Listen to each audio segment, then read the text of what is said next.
Okay, good morning and welcome to the September Mayor and City Managers Press Conference. We'd like to start off a little bit about talking about some visitors that we had recently here to the city of Topeka. I'll let City Manager talk a little bit more, maybe in some detail about that, but we did have a city-to-city visit of a group from New Braunfels, Texas. They came to see what Topeka has going on for it because they really have been keeping track of our growth and our expansion and our collaboration regionally. And they stopped off in Lawrence first and then came here to Topeka and got a chance to talk to a number of the people. The city manager, who's also named Robert, coincidentally.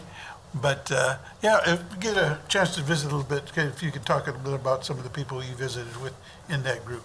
Yes, sir. So our partners at the Greater Topeka Partnership actually hosted the inner-city visit. As the mayor mentioned, it was a group of folks from New Braunfels, Texas. They included members of their Chamber of Commerce, members of their city council. The mayor actually got to meet their mayor as well. Yeah. City manager in New Braunfels, his team. And then other folks involved with their chambers, developers, et cetera. And so they really had an opportunity when they visited with us to meet members of the partnership, the Greater Topeka Partnership, members of our development community. I know they spent some time with their advisors at Excel. They had a nice tour of the State House. It was a good visit. They definitely saw some synergy with some of the things that we're trying to do here. New Braunfels has a population very similar to ours. They have development features such as a river, their downtown, et cetera. And so it was a good trip. Have to give a shout out to Bob Ross, interim chamber president, for putting that together. And I think we definitely see some value in even maybe potentially going down to visit New Braunfels and see what they're doing down there. So I thought it was a good trip. Anytime we have an opportunity to swap ideas and visions in other cities with ours, I think it's a benefit. And again, to everybody who visits Topeka always seems to leave, with their eyes wide open, and we always get a lot of kudos and positive feedback on the things that we've done and that we're continuing to do. It exposes you to a whole different group of people who get to see us in a different way. And I know one of the things that popped up, and we talked a little bit about it this morning, that in that group was a Texas housing developer. And he really liked Topeka. And he made it clear that if we could find the right property for him, he'd love to come to Topeka and develop a housing development here. Mm-hmm. So when you bring people in like that, it's not just a feel-good thing. It exposes you to different markets, and it exposes you to potential investors. So it's always a pleasure to welcome people from other parts of the country, because we really do think of us as acting regionally. So it's not just about the city limits of Topeka. So it makes it really an enjoyable experience. So thank you, City Manager. Yes. One of the things I want to talk about today is a little bit about, I know the City Manager has some of this on his list, but we had an event out at the Westridge Mall for the community to come out and meet the new incoming Topeka Police Department recruits.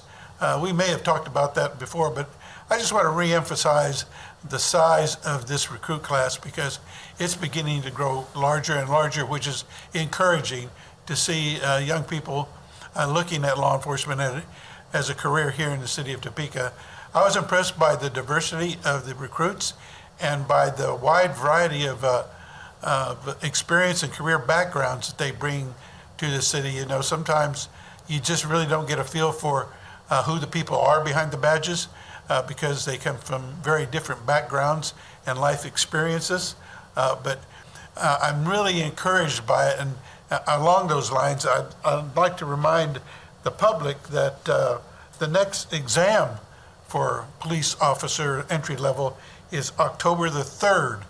So anybody else who is thinking about it, locally, regionally, or out of state, who has looked at Topeka and would like to be a part of Topeka's public service team, October the 3rd is the next opportunity to take an entry-level exam for police officers. And on October the 24th is the next opportunity for people to take the exam for firefighters. That's another essential service that this community has always supported and has always been appreciative of. So if you're looking for a career to serve a community, both those opportunities, police and firefighters, are upcoming next month. And so I want to make sure we get the word out ahead of time so people can think about it, ask questions about it. If you know somebody in either service, talk to them about what the career is like. If not, call our office and we'll fill you in with any information you might have. So I just wanted to make sure that I brought out that and to touch on one more event, if I could, that shows how police officers give back to the community and not just a way of service. We have an event that's coming up October the 12th. October the 12th, mark that down, at Hayden High School. It's going to be a Battle of the Badges kickball tournament, believe it or not. I can remember when we used to have Battle of the Badges football tournaments.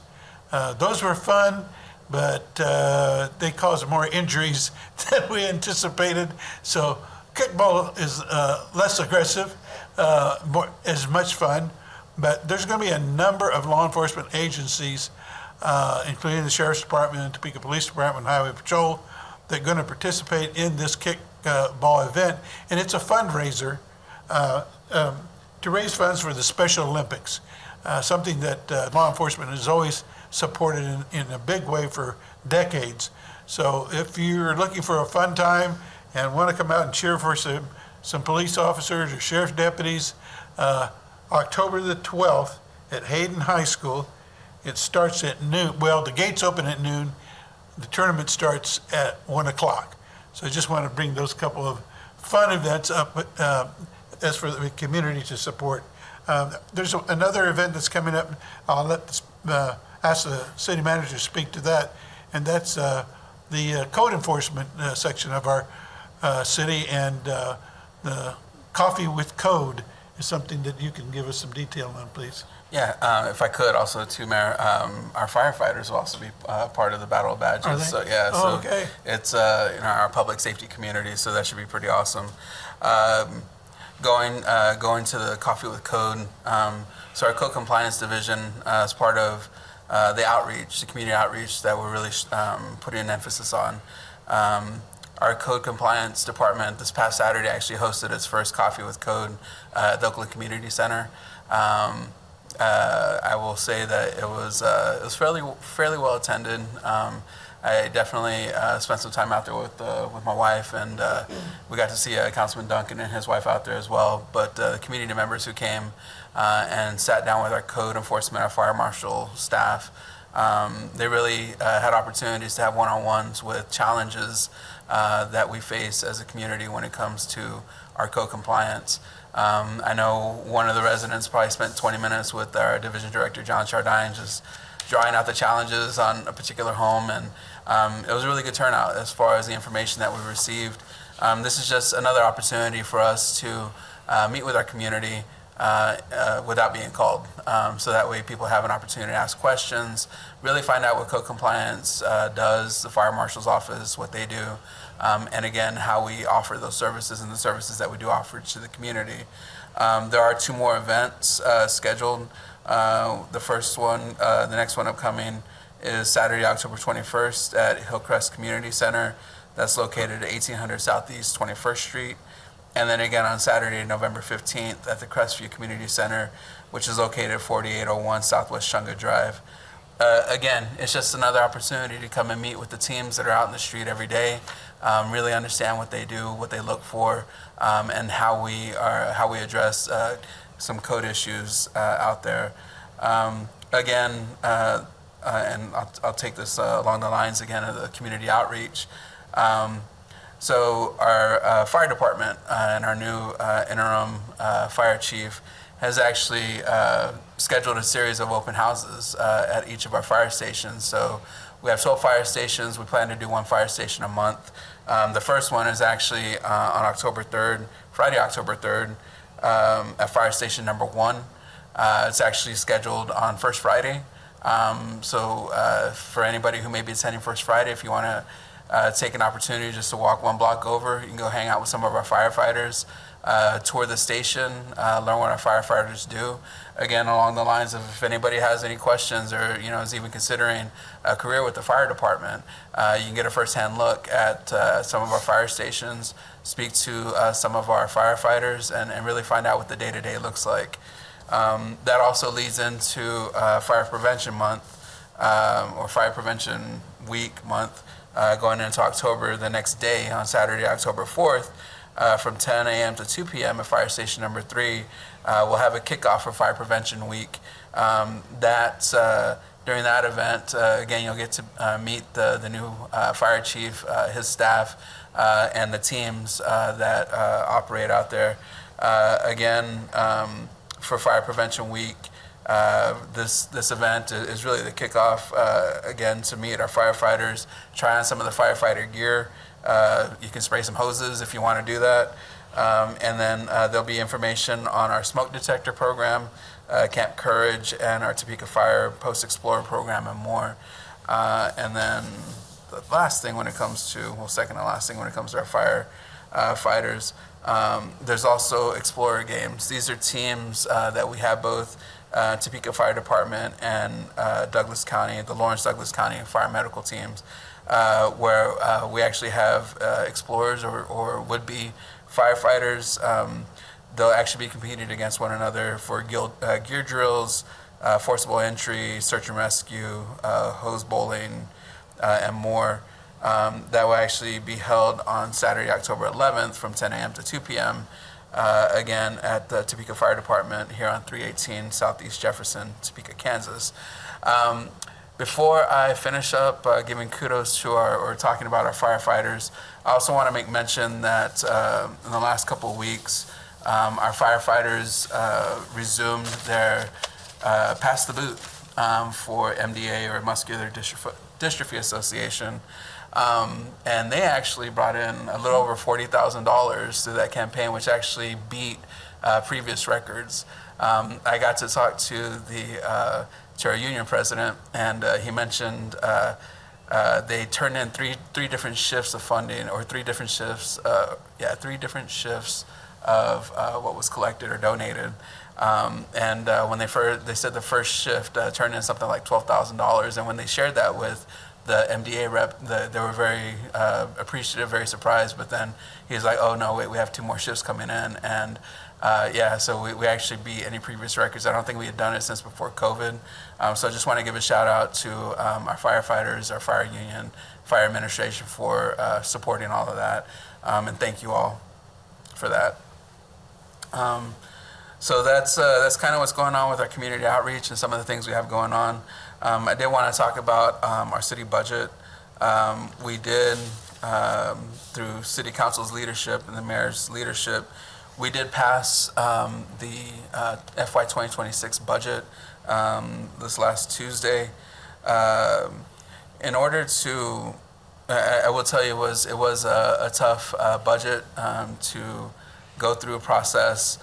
We did have a beginning funding deficit of about $17 million for FY 2026.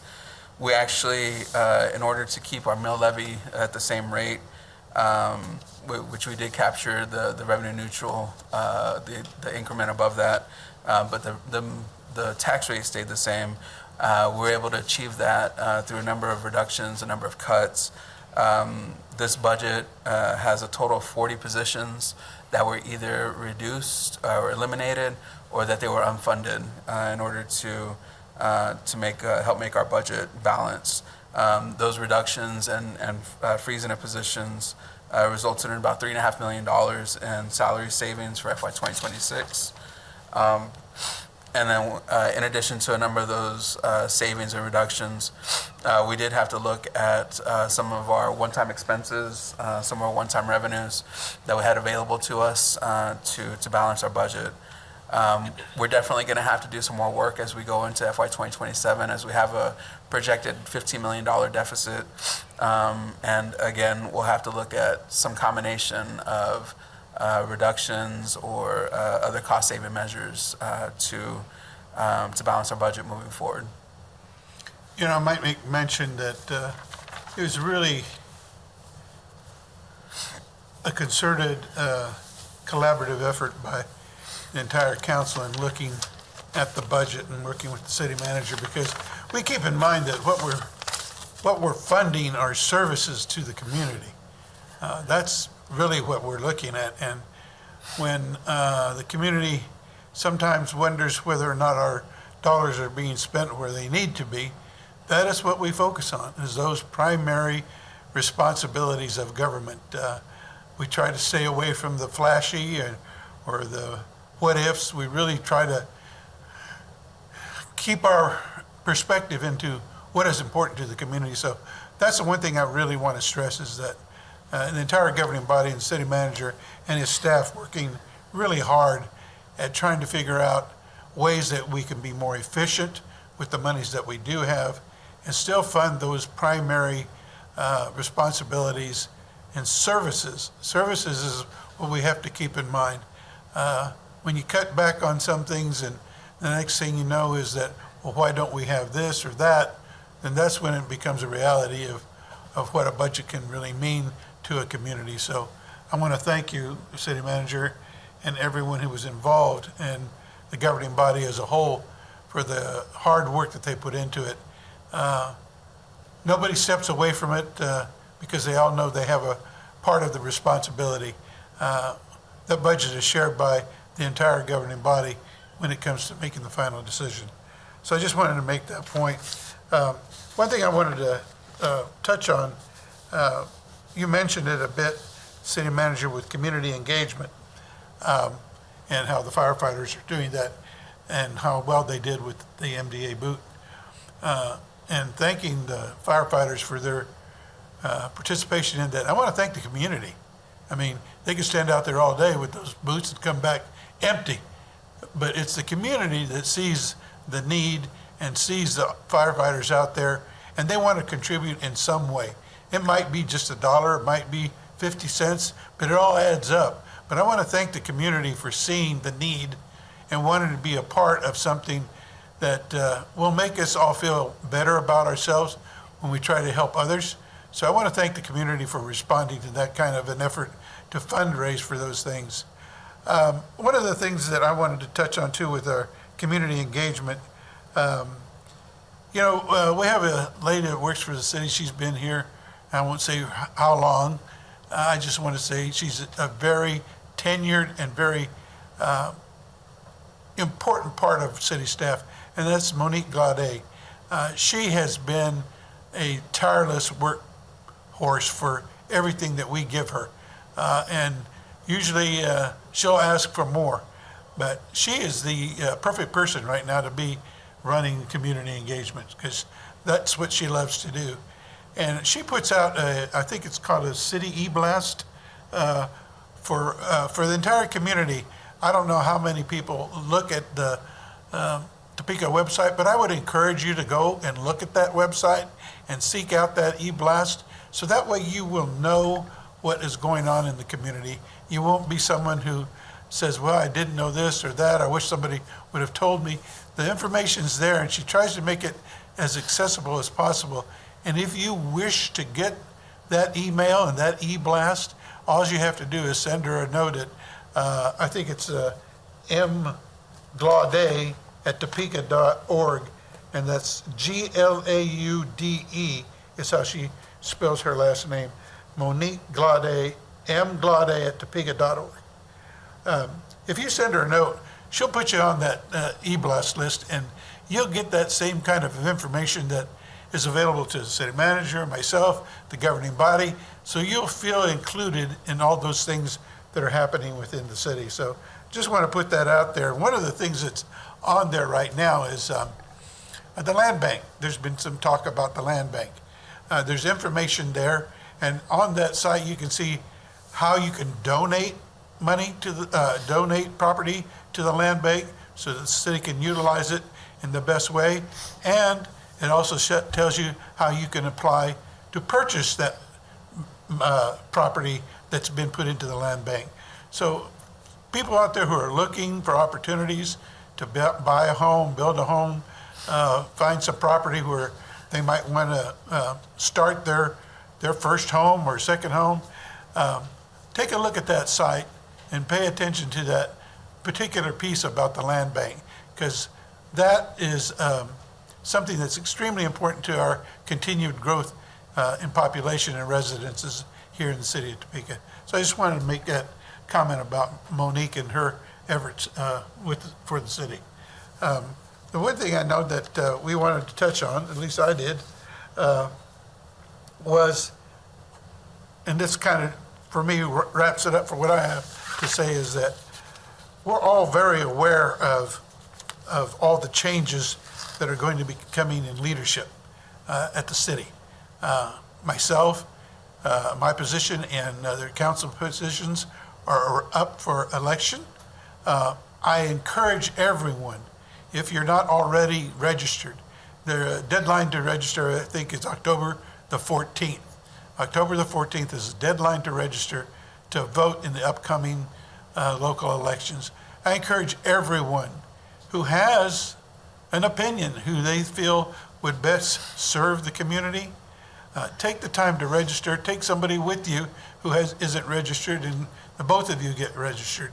And then make sure you show up on November the 4th or vote early for the upcoming elections. It's extremely important for your vote to be counted, so that way you can sit and feel that at least you've had your say about who's running the city, rather than sit on your hands and wish you would have taken the time to do it. It's not a hard thing to do. It doesn't take long. And I think you feel really good once you come out of that booth knowing that you've had your say in who gets to be your city leader. So I encourage you again, October the 14th to register, and November the 4th for the upcoming elections. That's all I have, City Manager. Yeah, if I could just really quick, Mayor, to kind of dovetail off of your recognition of Monique and her team's work. So one of the programs that Monique and her team had pitched as part of our Change Your Culture of Property Maintenance was a Yard of the Month program. Yep. We do a really good job as far as touching base with our neighbors who maybe let their grass grow a little more than they should.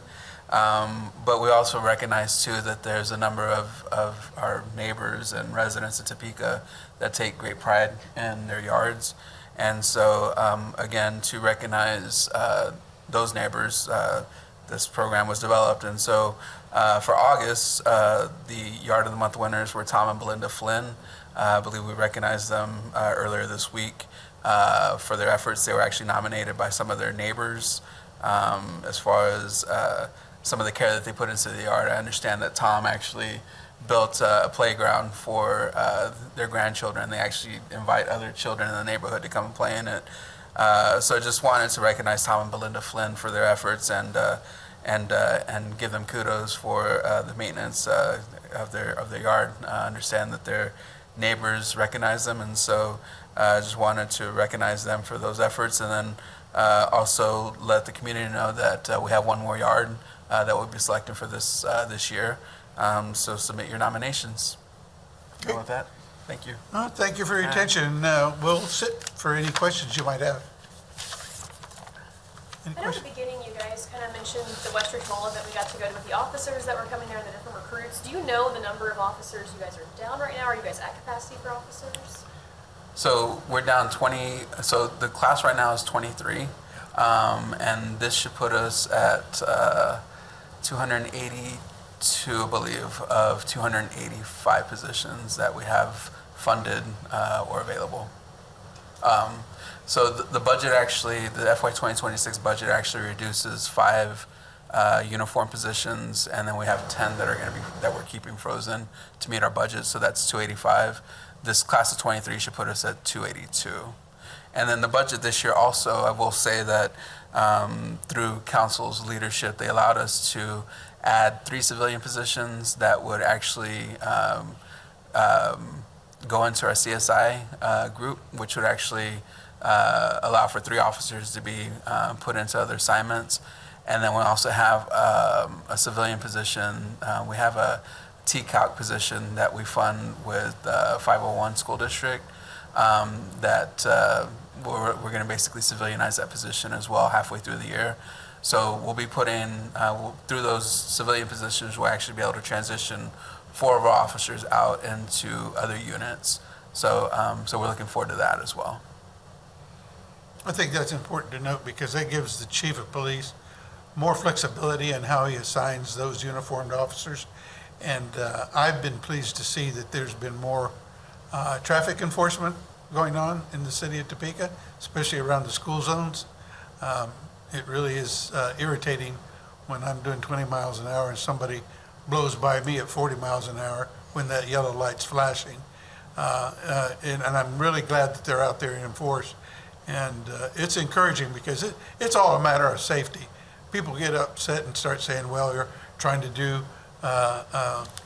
quotas and write as many tickets as possible. It's not the case. And then we're trying to build the coffers of the city with those dollars. That doesn't happen. It's trying to keep the city safe, reduce the speed generally across the city so there are fewer accidents. But it really is appreciated that we have the opportunity now to be a little more flexible in how those officers are assigned throughout the community. Any other questions? I got one. So the Polk Quincy Viaduct, we're here, and so what kind of feedback have you guys been receiving so far about this project? And what are your guys' thoughts on the progress so far? So I think as with any construction, I mean, there's going to be some challenges, and I will say that our Public Works Department has worked very closely with KDOT on this project. I understand that KDOT has had the contractor do some additional night work to keep the schedule on pace. But again, I think that as we get changes in our traffic patterns, I mean, we just have to continue working with KDOT on the communication, ensuring that the public knows when, where, and why. But I'm pretty satisfied with their progress so far. Yeah, and along those lines, I noticed that in your weekly report, there's a totaling of how many potholes that have been filled, because we know we have limited time to get that done before the weather changes, and it'll change in Kansas like overnight. So we're trying to do as many as we can. So it's appreciated that the public seems to have gotten very on board with the detours and the inconveniences that are caused because they know it's necessary. It's the only way you get some progress done in those projects. And to that end, I don't want to steal anybody's thunder from Director Gronin, but I think I'm getting every indication that by the end of this month, if the weather allows, work on the bridge over Branner Street Bridge should be completed and that reopened again. And again, that came at a time when it was busy during the summer months. People were concerned about how it would affect the fiesta. I was down there at the fiesta. Those crowds were as big as ever. So people found their way to the fiesta, and they will do that. But they'll be very glad when that bridge is back open again. And if all things go well, like I said, no formal announcement has come, but I think they're looking towards the end of this month, September, to have it completed. Absolutely. And I have one last question for you, Mayor. So you're talking about your spot being up and new positions coming in. So what are your thoughts on, like, what do you want your legacy to be leaving your position behind? And what plans do you have after you leave? You know, I've been asked that a lot. I don't think in terms of legacy. I really don't. I come to work, I do what I think I can do for the city as best I can with the help of everyone. And if everyone's happy with that, I'm good with that. I don't need a big legacy to tout about. So as far as what I will do is I will try to do what I did like this last weekend with my wife. We went to about 3 or 4 different functions on the whim, no schedule, no planning, no commitment in advance. We just decided we were going to do it. I look forward to that in the first 6 months or so after I leave the office, is to do that on a pretty regular basis, before I look at anything else. Fantastic, thank you. And with all the talk about the Topeka Fire Department, how are we on numbers there? So everybody wants to be a firefighter. Yeah, they have a class of 5 going through an academy right now. So I mean, we're pretty well staffed on the fire side. The class, I think this current class should be finishing by the end of the year, if I'm not mistaken. But we're keeping up with our numbers on the fire side. And with the job market, do you guys know if the city of Topeka is hiring any major positions? What are you guys looking for? So we're looking for everything. We always need street folks. We always need utilities folks. We always need administration. I mean, we regularly update our website as far as open positions. We know that we'll be. I will say that we'll be recruiting for a city attorney here pretty shortly. City council, as part of the budget, refunded our chief financial officer position. And so those are going to be some of the critical positions that we'll be hiring for here in the next few months. You know, he said something, it's funny, but it's good. Everybody wants to be a firefighter. The one thing I want to acknowledge in the list that you were talking about, the things with firefighters, Camp Courage. Chief Phillips has been a real supporter of that, and I can tell you from my time as serving as a police officer, I've seen the numbers grow in females on the police department and definitely on the firefighters. And I think it's really a good program to continue to do if they can, and I would encourage at these open houses, when people go, maybe take a daughter, a niece, whatever, who might be interested even at an early age, because that's the age that they take the Camp Courage attendees in, and get them a look at what it might be. It's fun to go down there. If you ever get a chance to go watch them during their classes and how they walk them through what maybe a day in the life of would be, it's encouraging to see the interest in the female firefighters and wanting to be part of it. And you know, again, it's bragging rights. When the instructors for that Camp Courage are not just local firefighter, female firefighters. They come from different cities around Lawrence, different other communities. They've heard about our program. They like it. They like coming down and taking part and being instructors for those young girls. So I think, again, kudos to Chief Phillips, and I hope they continue with that program. Do you have the number of firefighters you possibly have right now? I have to get back to you on that one. Yeah. And with this, too, I know last time, a couple of months ago, when we were here, we talked about the hiring freeze. That's, I'm guessing, done with that. And how has that kind of been adapting with that? After you guys announced that, now you guys have open positions. Could you talk about that? Right. So, so as far as the hiring freeze, it really became more of a highly scrutinized process of which positions we were going to hire. We actually held a number of positions vacant this year, and a number of those positions are the ones that we were able to eliminate because we were able to make the argument that, hey, I'll give you an example. 2 of our code compliance officer positions were reduced as part of this year's budget. One of them had been vacant since the beginning of the year. Another one had been vacant the last 3 months. And so we've really been operating without those 2 positions. So as we looked for how we could help make our budget, those were the types of reductions we were able to say, hey, you know what, we've operated without them for the full year. We can continue to do so moving forward. Now, if things become better, our financial conditions become better, I mean, those are obviously things that we could look and reconsider. But I mean, again, the positions, a majority of the positions that were frozen for the duration of the year were those that we chose to or identified to be either reduced or unfunded going into 2026. All right? Mayor, you want to talk about how excited you are about hockey coming back? Oh, you know, those are fun to go to. Those are fun games to go to. I can remember them trying to get me to get out there and skate on the ice. And I wisely thanked them, but did not take them up on it. But no, it's fun to go out there and watch the team. It's, I guess, kind of nostalgic too that the name they picked is kind of got full circle, comes back around. But no, I'm looking forward to being in attendance and going out there and seeing the crowds. It gives one more thing for the citizens to participate and have fun with. Okay. Well, I want to thank you for being here and thank you for your attention and questions. And if that's all, press conference is over. Thank you again.